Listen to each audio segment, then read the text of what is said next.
Good day, everybody. I greet you in the name of Jesus Christ. We're reading out of Romans 8, verse 31, out of the Amplified Translation. It says, "What then shall we say to all this? If God is for us, who can be against us?" It means, who can be our foe if God is on our side? This is a powerful statement. It's a powerful scripture. And it's one that you and I need to take hold of. It's basically taking ownership and bring it into the heart of our being, into our pathway of truth and of being it. What is it? It states that you are in a place of victory all the time. You cannot be overcome because God is the Almighty God. He functions out of the realm of the Almighty.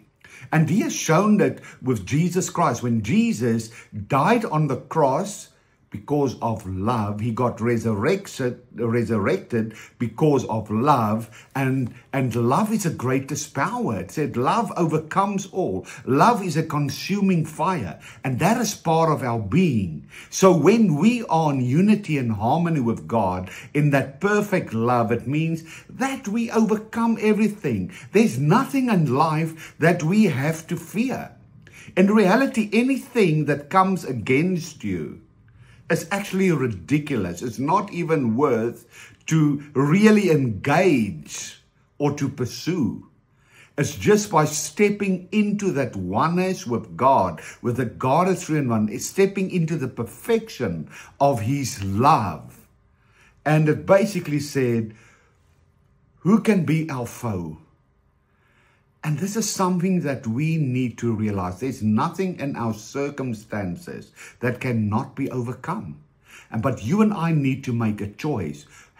Who or what is going to overcome it? Is it going to be the love of God, the oneness with God? Or are we going to allow to have the world to have a say in our life and to dictate us? Because if the world does that, it will destroy us. But when the love of Yahweh manifest, overcomes all our foes or everything that comes against us, we are seated in eternity. We are seated in victory. We are victorious all the time.